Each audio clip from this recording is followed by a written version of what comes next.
The 90s weren't really the best decade for traditional style heavy metal, with even the genre's founders deviating way too much from their original sound in their endeavor to find their place in the updated landscape of music and give their fans what they thought they wanted.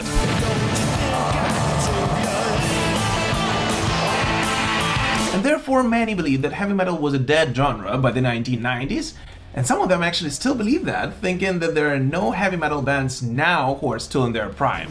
Nothing new. And so in this episode, which I hope will become the first of the series, let's take a look at one band who started out in the 90s and rose to fame despite all odds, and then hopefully answer the question of why these Templars of heavy metal were able to do what others couldn't. Here you go.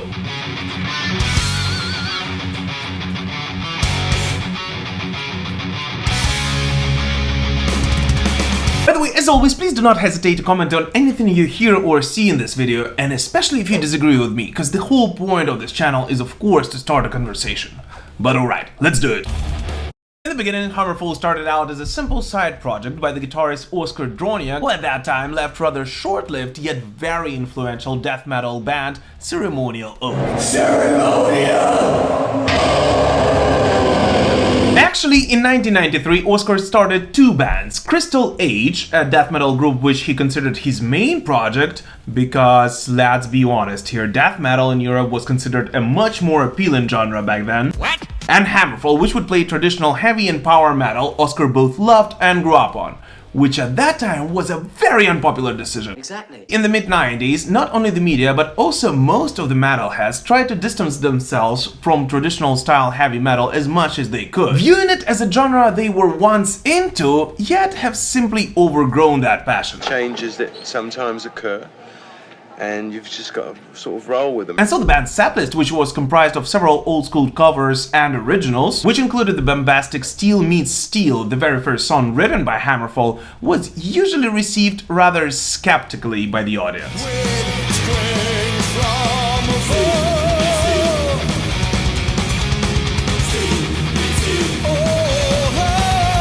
In addition, for Oskar, who was vastly influenced by this little band called Judas Priest. You know, you can't have a heavy metal band that aren't influenced by Judas Priest. Yeah. I mean, they've been going for 50 fucking years. It's ridiculous. The band's look and appeal was just as important as the sound element of it. And so despite all prejudice, the band would still go up on stage dressed in leather, studs and spikes, which for many fans in Sweden at that time looked like a parody of some sort. Because, I mean, you couldn't be that suicidal of your own career to start that kind of band in Gothenburg at that time.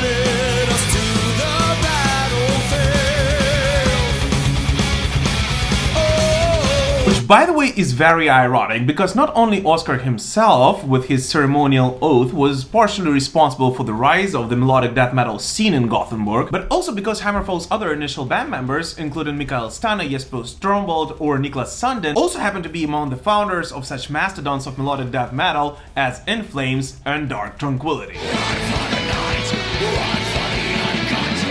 And yet, despite all odds, the band would continue gathering their own group of fans and pounding through, up until 1996, when HammerFall, for the very first time ever, would advance to the semi-finals of a prestigious competition, Rockslaget, which would actually change their lives forever. Although HammerFall did not advance past the semi-finals of Rockslaget, that one performance actually brought them not only the permanent lineup for the very first time in the band's existence, since because of Mikael's inability to perform that time, Joachim Kahn stepped up and performed with the band on stage, and in case you wonder, he's been with the band ever since, but also helped the band get some recognition beyond their immediate area. And for this, they, as many other heavy metal bands in the world, should be thankful to Judas Priest once again. For it was a masterful performance of Judas Priest breaking the law alongside the two originals, which caught the eye of the media. There I was, completely wasted, out of work and down. All inside, it's so frustrating as I drift from town to town. That recording first traveled to the Netherlands, to Vic Records, for which the band immediately got offered a deal for their debut record, and then made it to Germany, where HammerFall got a deal for 4 albums, an unprecedented case for a traditional sound and heavy metal band back in the 90s, and a rather bold and risky decision for a label. But in case you worry for the label's P&L for that project, worry no more, since HammerFall's debut record Glory to the Brave charted at number 38 in Germany, which was unbelievably high for a first album of a heavy metal band at that time.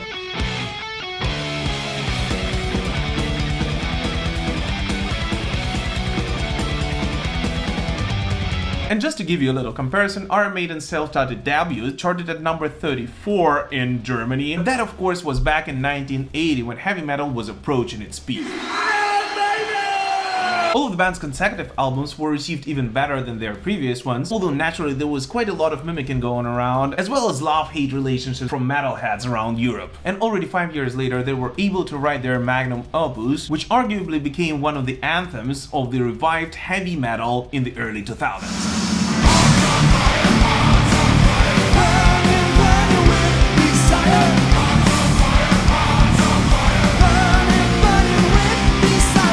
So what is the deal? How come were HammerFall able to achieve what others clearly couldn't at exactly the same time? I believe the reasoning for here is threefold. Number one, HammerFall's sound can clearly be traced back to such bands as Judas Priest, Iron Maiden or Halloween. Yet despite their traditional roots, they were able to experiment, and unlike many of the contemporary heavy metal bands, were not using every possible cliche of heavy and power metal of that time, and more than anything that can be heard in their guitar parts, which were not mimicking the guitar dual and duets of the fathers of heavy metal, which somewhat became a standard by that time, yet still keeping that same level of energy and bringing interesting melodies by intertwining the two guitar parts. Number two, which of course is the result of the first one, is a simple fact that both media and the label trusted in the band, which shows once again that heavy metal fans in fact most likely didn't even want the change of the style of the 90s. Yet realistically, many of the mastodons simply lacked creativity back then. We had to rename ourselves and New originals. And number three, without which none of the above would actually matter, is the band's perseverance. Is the fact that despite being unpopular in the very beginning, despite the broken bottles on the back of a hat, despite anything actually, the band continued playing the music they actually loved. And this, I believe, is because of a simple fact that the guys, in the first place, are fans of this music. And when you are talented and you actually do what you love,